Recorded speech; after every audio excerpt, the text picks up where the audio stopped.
Well, I think there's a huge separation between Fernando Mendoza and the rest of the guys. Ty Simpson is someone who is talented, without question, but he has limited experience. There's some size concerns when people see him.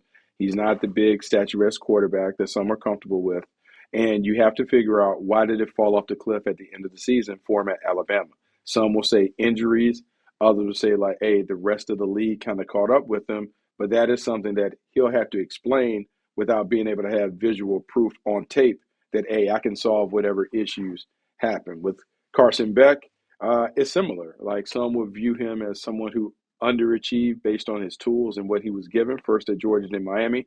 There's some good things to like on his tape, but he is another guy that kind of strikes you as a high end game manager. If it's under control, he can do some things, but he may not move the needle as a prospect. Garrett Nussmeier, great uh, season a couple years ago, but then you didn't see him continue to take the next step. Some of that is not his own fault, injuries and stuff, the personnel around him. They just didn't play the way that many expected them to play.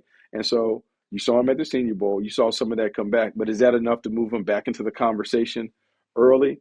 Unlikely. And then Drew Aller is dealing with an injury. Like, you're just dealing with an injury, like, ended this prematurely into the season. And before the injury, there was still some up and down play. What were the signature moments and those things? So what you have in general, you have a lot of question marks. And when you have question marks, it makes it hard to develop a consensus that someone is going to jump into the fray. So you're right.